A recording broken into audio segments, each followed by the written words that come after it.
Bonjour à toutes et à tous et bienvenue dans cette nouvelle vidéo. J'espère que vous allez bien. Aujourd'hui, on va parler du projet doctoral et en particulier des parties qui vont le structurer. Alors, le projet doctoral, c'est le document de recherche que vous allez devoir rédiger si vous êtes en cours d'inscription en doctorat en sciences humaines et sociales ou alors en train de faire une recherche de financement. Alors, ce projet doctoral, il va présenter donc la recherche que vous proposez, il va se devoir d'être très convaincant, notamment pour pouvoir passer les différentes étapes de l'inscription au doctorat. Donc d'abord, le fait d'être validé par votre directeur ou votre directrice de recherche, mais aussi ensuite par la direction du laboratoire et de l'école doctorale à la fin. Alors juste un point rapide sur les différentes parties dont on va parler. Sachez que selon les disciplines, elles vont pas toutes apparaître exactement dans le même ordre. D'ailleurs, elles vont pas forcément toutes apparaître. Il faut vraiment que vous compreniez que il n'y a pas de plan universel et que là, je vous donne simplement des parties qui structurent le plus souvent les projets doctoraux. C'est vraiment des choses auxquelles vous devez penser en amont et évidemment, il y aura certainement des choses qui vont varier d'une discipline à une autre. C'est évident. On commence par le titre, bien entendu. Le titre de votre projet, il doit être à la fois très précis et concis, c'est-à-dire pas trop long. Je vous recommande d'ailleurs de rédiger ce titre à la fin, lorsque vous aurez terminé la rédaction de votre document. Revenez au titre à la fin. En attendant, vous pouvez simplement indiquer un titre générique qui sera descriptif, peu importe. Pour le moment, c'est pas la chose la plus importante que vous avez à faire et d'ailleurs, votre titre va évoluer, il va évoluer certainement plusieurs fois au cours de vos années doctorales, donc vraiment c'est pas gênant. Essayez simplement de trouver un titre qui permette aux chercheurs que vous allez contacter, à qui vous allez certainement l'envoyer, de comprendre tout de suite de quoi il va s'agir. Ensuite, vous allez avoir une petite introduction sur le sujet, l'objet de la recherche que vous proposez. Là, c'est le moment vraiment de donner des éléments de définition, de bien définir les termes, les mots-clés qui sont importants dans le titre, et évidemment donc qui concernent la recherche que vous proposez. Donc pas besoin d'avoir déjà le titre définitif, vous savez de quoi vous allez parler. Il s'agit vraiment dans cette petite introduction d'amener les mots-clés qui sont importants et de bien les définir pour que la suite de la réflexion que vous allez proposer soit bien claire et soit surtout posée sur des bases saines.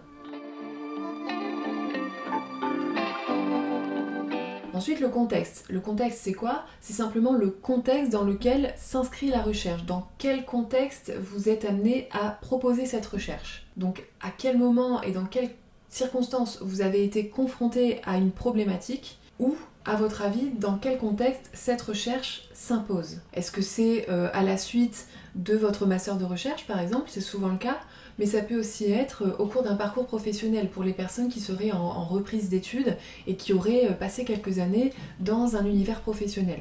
Vous avez peut-être été confronté à des problématiques, vous savez que la recherche ne répond pas à ces problématiques pour le moment, et vous avez envie de proposer cette recherche et de la mener au sein d'un laboratoire. Donc là, vous allez structurer la partie en partant du contexte dans lequel le problème scientifique a été rencontré et vous allez montrer en quoi ce sujet s'inscrit dans les axes du laboratoire où vous allez le soumettre. Alors attention, il peut être très tentant ici d'utiliser la première personne du singulier. Moi je le vois très souvent dans les projets que vous m'envoyez et que j'accompagne.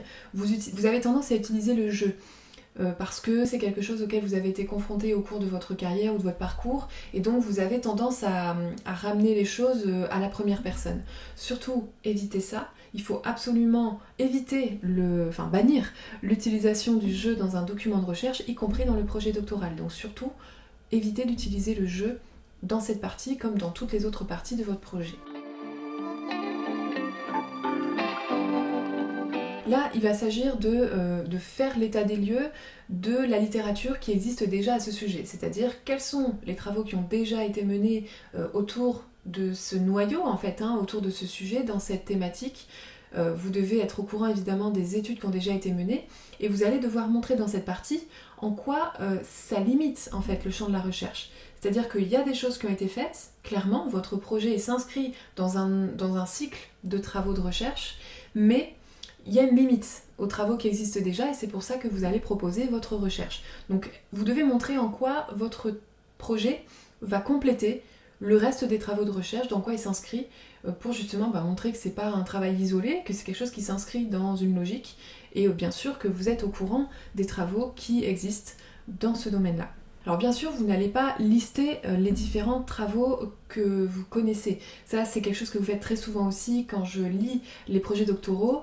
En général, vous dites, voilà, il y a telle étude, après il y a telle étude, il y a telle étude, vous montrez que vous connaissez ces travaux. Mais ce qu'il faut faire, c'est vraiment éviter de lister, c'est plutôt d'essayer de faire une lecture critique de ces travaux.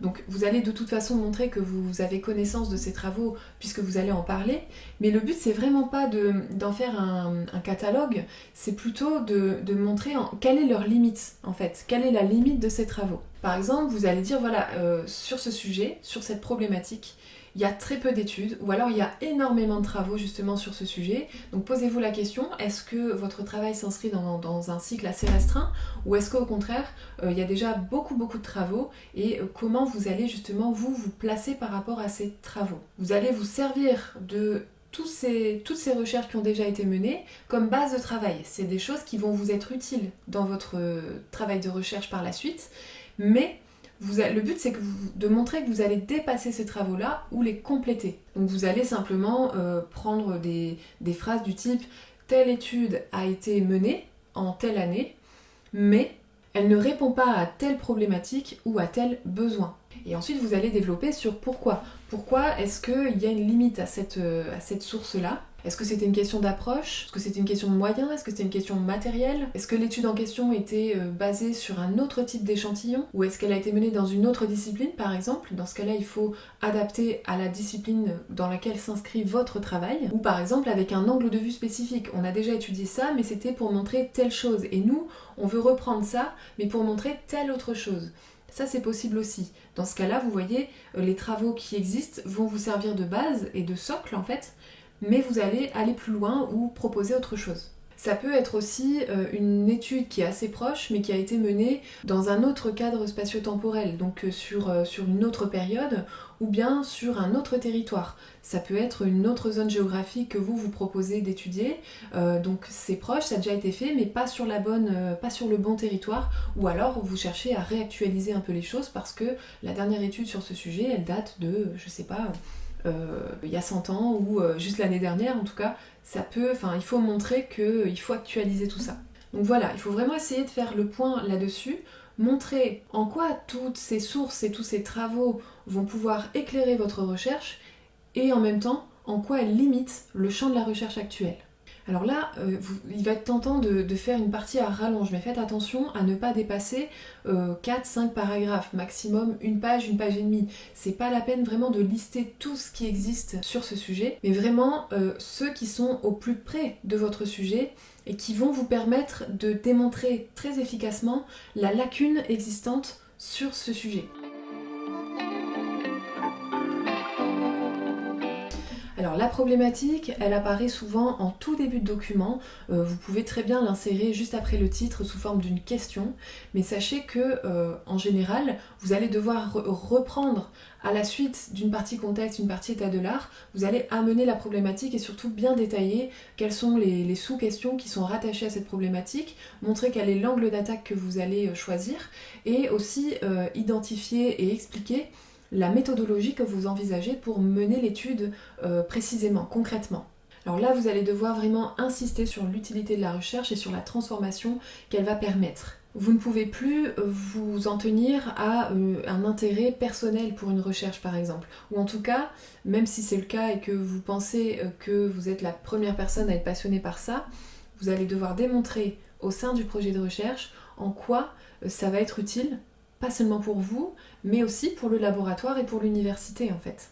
Donc vous ne proposez pas une recherche parce que simplement elle vous intéresse, mais vous allez essayer de raccrocher au maximum avec l'avancée qu'elle va représenter et la portée de cette dernière. Là c'est fondamental et ça va requérir, notamment en sciences humaines et sociales, de connaître parfaitement son terrain de recherche et par là j'entends son sujet bien entendu, mais aussi les acteurs qui sont dessus, donc les chercheurs et parfois d'autres acteurs qui sont sur le terrain professionnel. Vraiment faites attention à ça, pensez toujours à bien démontrer la pertinence pour le laboratoire et pour l'école doctorale, pour l'université, parce qu'il faut bien garder en tête que de moins en moins de laboratoires acceptent des projets qui n'ont pas de portée professionnelle et surtout un projet qui ne démontre pas clairement cette visée professionnelle aura quasiment aucune chance d'être financé. Donc pensez-y, c'est très important, même si le financement n'est pas obligatoire. Donc là, bien entendu, vous n'allez pas vous contenter d'énoncer une problématique, c'est clair, mais vous allez bien la présenter en insistant sur les objectifs de votre recherche et sur la méthode que vous envisagez pour mener cette étude. Donc vous allez présenter le pourquoi et aussi vous allez parler du comment. Pourquoi vous faites cette étude et comment vous comptez la faire. Une problématique, vous le savez, c'est un ensemble de problèmes et de questions qui vont se poser sur un sujet déterminé. Donc l'enjeu de cette partie-là, c'est d'énoncer la problématique, mais c'est aussi de valoriser cette problématique et les sous-questions qu'elle soulève et qui sont autant d'aspects de l'étude que vous proposez. Je vous donne un exemple avec un extrait de projet doctoral que j'ai accompagné l'année dernière, c'était dans le domaine de la psychologie. La candidate avait développé sa problématique en expliquant que la problématique de la recherche proposée concernait la compréhension par le patient de sa propre psychothérapie. Et donc là, elle développe qu'est-ce que le patient pense de sa thérapie, que ce soit au sujet des consultations, mais aussi au sujet de ses pensées qui sont relatives à ces consultations. Est-ce que le processus de thérapie est une activité distincte pour le patient? Est-ce qu'il a le sentiment que sa thérapie va être intégrée à sa vie, ou bien alors est-ce qu'il pense que cette thérapie procède d'un processus distinct qui serait à part dans sa vie quotidienne? Est-ce que le patient remarque la façon dont ses échanges avec le thérapeute impactent sa vie, ou bien est-ce qu'il cloisonne les deux? Si un patient remarque le rôle de la thérapie sur sa vie, est-ce qu'il peut comprendre, évaluer et mesurer combien cette attention et cette inclusion sont importantes pour son succès en thérapie?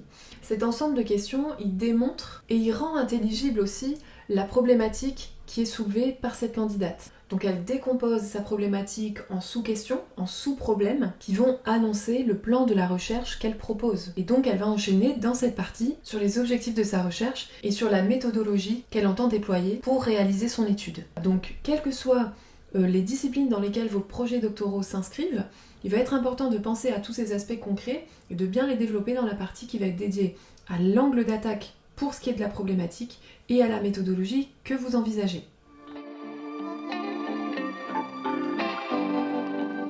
Alors ensuite, vous avez cette partie hypothèse-résultat. Cette partie-là, elle va s'articuler autour des hypothèses que vous pouvez déjà émettre concernant les résultats que vous attendez et qui peuvent se révéler erronés par la suite, peu importe. Le but, c'est pas de connaître d'avance le résultat, mais de montrer ce que la recherche que vous proposez va permettre d'un point de vue plus global. Donc là, il va s'agir de dépasser la problématique et de montrer quel va être l'apport de l'étude au terrain que vous considérez. En clair, vous devez répondre à la question: qu'est-ce que les objectifs développés dans la partie précédente vont permettre de réaliser s'ils sont atteints?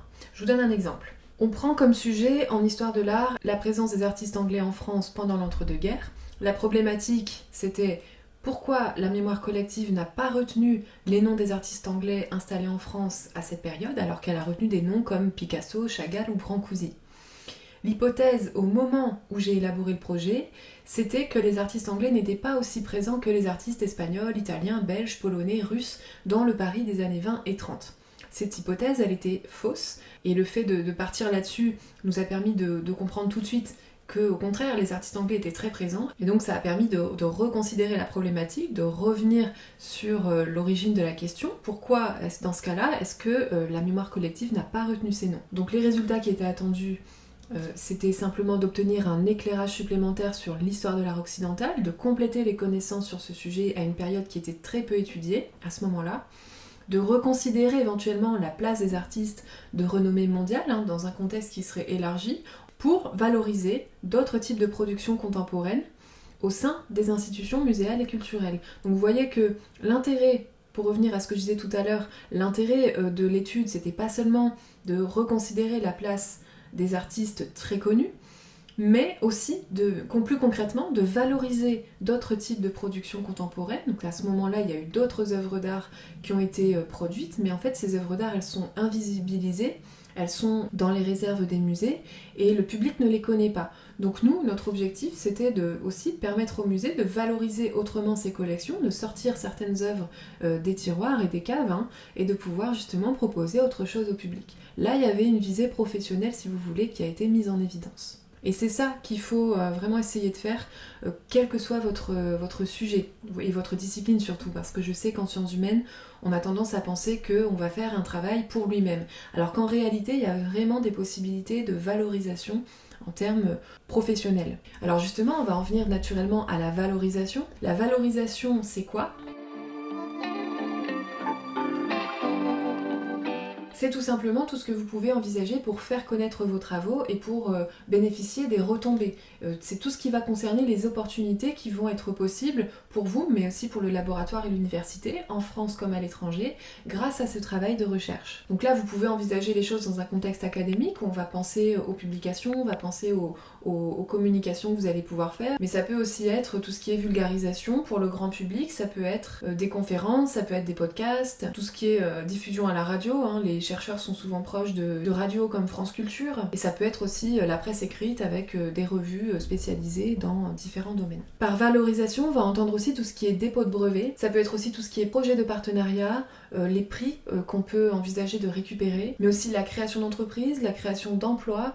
Ça peut vraiment partir dans plein de directions différentes et surtout éviter de vous raccrocher seulement à l'univers académique. Vous pouvez très bien, dans la partie valorisation, dépasser complètement le champ de l'université et aller hyper loin dans ce que vous pensez pouvoir valoriser avec ça plus tard ou même déjà pendant les années doctorales. Bien sûr, ne vous y trompez pas, la valorisation elle est directement rattachée à tout ce qui va concerner les débouchés professionnels pour vous et au rayonnement du laboratoire, voire de l'université, au niveau national comme international. Donc là, à nouveau, on ne parle pas de la recherche pour la recherche. Vraiment, votre projet doit faire ses preuves en termes de professionnalisation et de poursuite de carrière. Et puis aussi, gardez en tête que pour cette partie, il ne va pas s'agir que de vous, mais de votre projet. Ça veut dire que votre projet, il peut servir derrière à d'autres chercheurs, à d'autres équipes, et ne pensez pas seulement à vous et à votre carrière ou à votre laboratoire dans un temps court. Je donne un exemple, mes travaux de recherche peuvent être utiles à tel ou tel professionnel, même si moi, je n'y fais pas carrière par la suite, c'est ça que je veux dire. Vos travaux, ils vont servir à toutes sortes d'acteurs, et donc c'est ça qu'il faut que vous arriviez à identifier au maximum et à valoriser au sein de cette partie. À ne pas confondre avec le financement, le budget c'est l'enveloppe à prévoir pour mener votre étude, c'est-à-dire combien l'étude va coûter. Elle ne va pas être demandée dans tous les projets doctoraux, vous allez voir que certains laboratoires ne vont pas vous imposer d'avoir développé cette partie, mais bien entendu je vous conseille vivement d'y penser, surtout en sciences humaines et sociales, parce qu'on a tendance à sous-évaluer énormément le coût d'une étude. Et le fait de penser à cet aspect-là, ça va vous permettre aussi de vous projeter dans du concret et de vous faire comprendre aussi à quel point la recherche de financement va être importante. Je prends un exemple qui est justement issu des sciences humaines et sociales. Admettons que vous soyez en train de proposer une étude en littérature comparée, donc vous allez avoir un corpus d'œuvres. Vous avez les œuvres en question chez vous, vous avez les livres, c'est des œuvres originales, donc a priori il n'y a pas énormément de frais à prévoir pour pouvoir les étudier sous un angle précis. Mais dans les faits, en réalité vous allez être amené à vous déplacer. Par exemple, vous êtes sur un corpus d'œuvres nord-irlandaises, eh bien vous allez certainement devoir vous déplacer en Irlande du Nord pour aller chercher des informations qui peuvent être des sources autres que les ouvrages en question. Donc ça peut être des correspondances, ça peut être tout ce qui est documents inédits, tout ce qui va être brouillon de manuscrits, ou même des premières versions de romans dont il est question. Ça peut être aussi des interviews non publiées, ça peut être des correspondances, ça peut être des journaux, etc., etc. Ces détails-là, vous n'y avez pas forcément pensé en amont, c'est des choses auxquelles vous n'avez pas forcément été confronté pendant le master, mais qui vont être vraiment indispensables en doctorat parce que vous allez devoir aller beaucoup plus loin, vous allez devoir justifier tout ce que vous dites, et puis surtout, vous allez devoir apporter quelque chose de nouveau. Donc forcément, il ne va pas falloir s'en tenir uniquement aux œuvres, en tout cas en général. De toute façon, c'est qu'un exemple. C'est simplement pour essayer d'illustrer le fait que vous allez certainement devoir vous déplacer. Donc pensez-y, c'est quelque chose que personnellement j'avais mal anticipé aussi. J'ai dû faire beaucoup de déplacements à Londres et en Angleterre pendant mon doctorat. Je m'étais dit que ce ne serait pas un problème. Sauf que n'étant pas financée, je travaillais. Et le fait de travailler ne me permettait pas de me déplacer comme je voulais et sur la durée qui était requise en fait. Donc vraiment essayez d'anticiper la question de l'enveloppe à prévoir pour votre travail, comment concrètement vous allez faire, où sont les sources, comment vous allez y aller, à quel moment, et c'est là qu'on arrive aussi à tout ce qui est question de calendrier prévisionnel, on va en parler juste après. Simplement pour conclure sur tout ce qui est budget, demandez-vous bien où sont vos sources, si vous allez devoir prévoir des déplacements, des voyages, combien coûte le matériel que vous allez devoir utiliser, par exemple sur des domaines qui n'ont rien à voir comme l'astrophysique ou voilà, j'ai accompagné un projet l'année dernière qui était en ingénierie, la personne travaillait sur les roches réservoirs des gisements de pétrole, elle a dû chiffrer, elle a dû vraiment penser à tous les aspects de son projet, son équipe, son matériel, comment elle allait faire pour payer l'équipe, comment elle allait faire pour les déplacements, pour tout ce qui est logiciel et aussi les dépôts de brevets. Donc c'est vraiment important de, quelle que soit la discipline dans laquelle vous êtes, de bien penser à toutes ces questions-là. Et évidemment, là, n'hésitez pas à vous faire aider, allez vers des chercheurs qui sont beaucoup plus expérimentés que vous et posez-leur des questions par rapport à ça, savoir comment eux ils s'y prennent, est-ce qu'il y a des choses auxquelles vous n'auriez pas pensé. Là, c'est vraiment une partie que vous ne pourrez pas forcément faire tout seul parce que vous n'avez pas encore connaissance des contraintes et des obstacles en fait auxquels vous allez être confrontés, vous ne savez pas non plus où la recherche va vous mener. Donc, demandez conseil et rapprochez-vous à nouveau des chercheurs qui sont sur ce terrain-là. Alors maintenant le financement. Si tout ce qui est budget ne va pas forcément vous être demandé dans le projet doctoral, dans la version finale, tout ce qui concerne le financement, lui, va être tout le temps demandé. Vous allez devoir expliquer comment vous comptez financer votre travail, ne serait-ce que vous financer vous-même si vous voulez. Pareil que pour la problématique, la partie financement, elle ne va pas forcément se trouver au même endroit dans le projet doctoral selon les disciplines. En sciences appliquées, c'est souvent une partie qui va être mise en tête de documents, alors qu'en sciences humaines et sociales, ça va plutôt être relégué sur la fin. Forcément, parce que c'est souvent une question moins épineuse. On l'a vu juste avant avec l'exemple que j'ai donné entre le chercheur en littérature et le chercheur en ingénierie pétrolière. Forcément, la question du financement, elle ne se pose pas de la même manière. En tout cas, vous allez devoir expliquer comment vous comptez financer. Tout projet doctoral a un coût, ne serait-ce que le coût de votre propre travail. Donc dans certains laboratoires des sciences humaines et sociales, vous le savez, certains projets peuvent encore être autofinancés. Ça veut dire que vous allez pouvoir être salarié pour financer l'étude, vous allez travailler sur vos soirées, vos week-ends, vos vacances. Et dans ce cas-là, c'est bien dans cette partie-là que vous allez indiquer la façon dont vous allez financer votre travail. En général, on va vous demander des pièces justificatives, vous allez devoir prouver que vous êtes salarié par exemple en donnant des fiches de salaire, etc. Sinon, vous détaillez évidemment tout ce qui concerne votre financement. Est-ce que vous avez déjà trouvé une bourse de recherche? Est-ce que vous êtes sur un dossier justement, et dans ce cas-là, vous dites à quoi vous êtes en train de postuler. Vous pouvez aussi détailler tous les financements qui sont envisageables, même si vous ne les avez pas encore récupérés. Donc si vous êtes en sciences humaines et sociales, je sais que vous êtes nombreux sur cette chaîne à l'être, vous pouvez aussi envisager des choses. Et là, vous allez démontrer que vous avez connaissance des entités qui pourraient vous financer. C'est important de le dire à ce moment-là. Donc même si vous n'avez pas de financement, vous indiquez ce qui pourrait être faisable pour votre projet, en dehors du contrat doctoral évidemment. Le calendrier prévisionnel. Alors là, c'est une partie dans laquelle vous allez détailler la façon dont vous comptez disposer de vos 3 années de thèse. Comment vous allez organiser votre temps? Est-ce que vous allez commencer par collecter des données, ensuite il y aura une phase d'analyse de données, puis une phase de rédaction de la thèse en elle-même?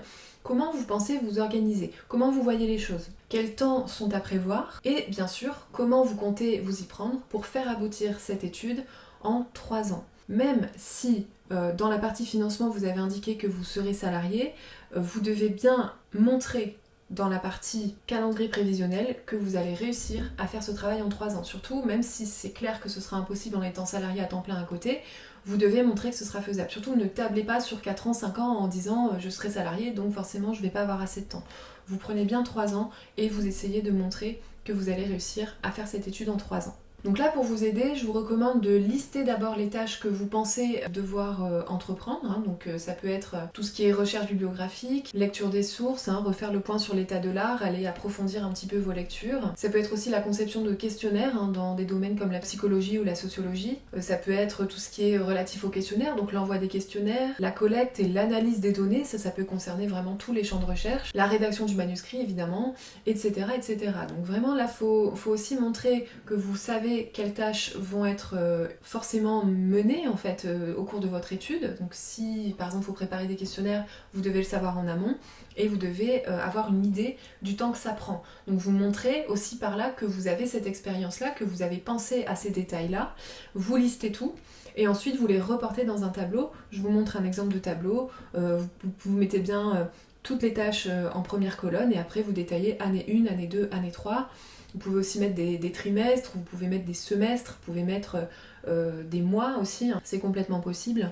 Et vous allez montrer à peu près, voilà, globalement comment vous voyez les choses pour bien illustrer votre propos et permettre à l'équipe qui va évaluer votre projet de bien se représenter votre organisation. Alors le plan provisoire, c'est quelque chose qui ne va pas toujours être requis dans le projet doctoral, mais c'est quand même assez souvent demandé. Et ce qui est sûr, c'est que vous pouvez déjà commencer à y penser. Là, il va s'agir donc du plan de la thèse, le plan du manuscrit que vous allez rendre à la fin de la thèse. Peut-être que vous avez déjà une idée de l'articulation des différentes parties qui vont structurer votre travail. Et là, il va simplement s'agir de répondre à la question: est-ce que votre problématique vous permet déjà d'envisager un découpage en parties de l'analyse que vous allez mener? Là, pour vous aider, je vous conseille de fouiller un petit peu dans le site thèse.fr. Vous avez toutes sortes de thèses plus ou moins récentes, donc essayez de prendre les plus récentes dans votre discipline. Pourquoi pas sur des sujets qui sont assez proches, mais en tout cas, même si c'est pas sur un sujet proche, vous pouvez voir un petit peu comment les jeunes chercheurs, comment les docteurs ont organisé leur travail. Il y a des disciplines comme les sciences de l'éducation où c'est toujours un petit peu la même trame, si vous voulez. Et donc vous pouvez essayer de repérer un petit peu ça va vous permettre aussi vous de vous projeter dans quelque chose de très concret et vous permettre aussi d'avoir plein de nouvelles informations sur la façon dont est construite une thèse de doctorat dans votre discipline. Votre plan détaillé, il n'a pas besoin d'être forcément hyper détaillé, bien entendu. Vous pouvez simplement montrer rapidement des parties. Ce plan, il va évidemment évoluer, c'est sûr. Donc rassurez-vous, il ne s'agit pas de montrer déjà quelle va être la structure du travail terminée, mais c'est simplement de montrer que vous savez à peu près comment ça s'organise dans votre discipline, comment ça pourrait s'organiser. Alors je vous donne un exemple d'un projet doctoral que j'ai accompagné cette année en sciences de l'éducation. Il y avait une intro, le contexte historique et social, le contexte scientifique, l'objet de recherche et la question générale de recherche avec l'annonce de la problématique, puis chapitre 1, chapitre 2, chapitre 3 qui sont assez courants en fait, c'est toujours un peu la même chose, état de l'art, méthodo, présentation des résultats. Et ensuite il y a la conclusion avec la synthèse des résultats, les perspectives que la recherche permet et la bibliographie avec tout ce qui est annexe en tout dernier lieu.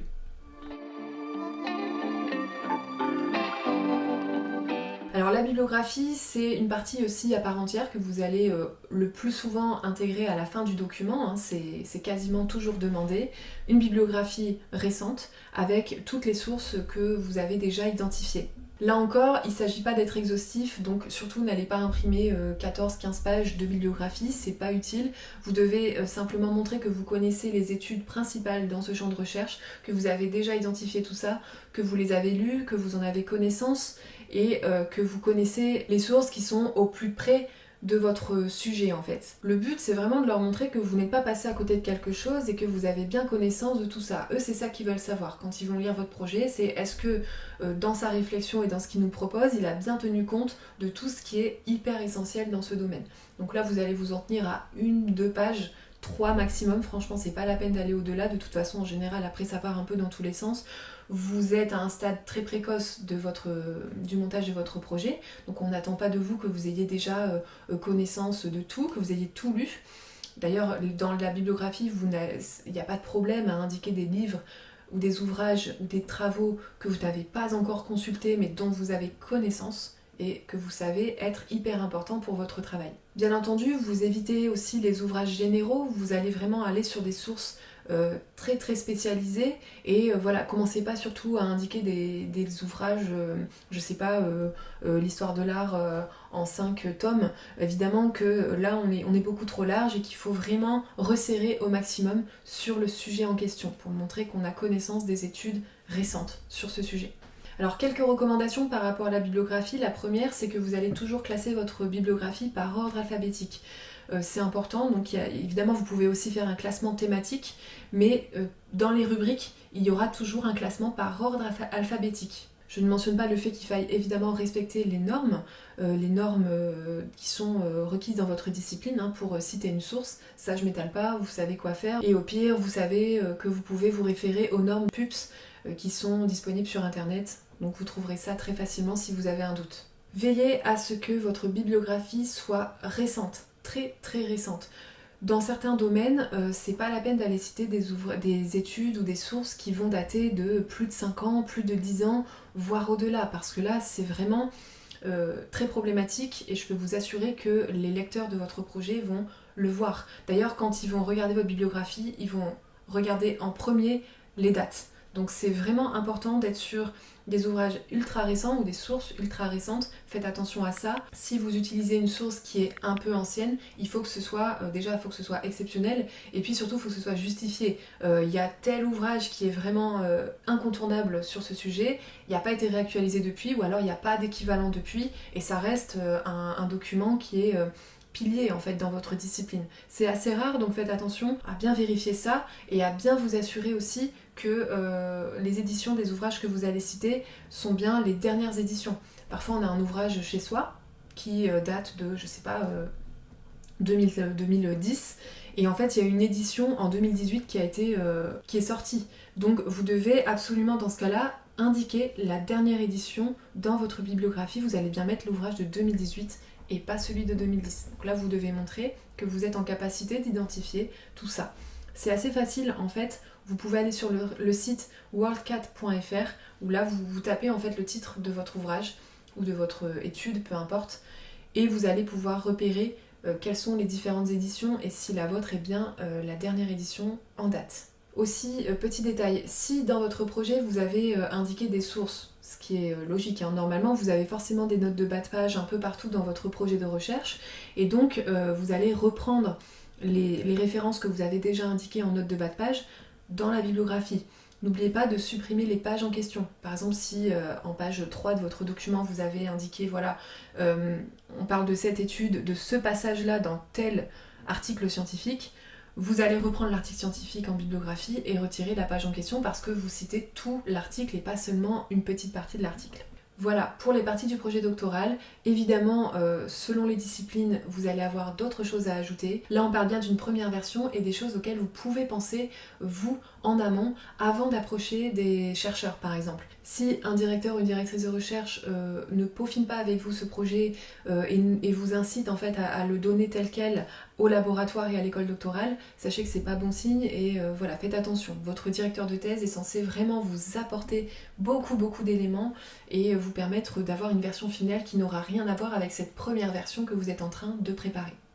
S'il y a des points de détail qui ne sont pas forcément clairs ou que vous avez besoin d'approfondir, n'hésitez pas à poser vos questions en commentaire, vous savez que j'y réponds. Et puis, dans tous les cas, moi je vous retrouve très bientôt pour une nouvelle vidéo. Salut!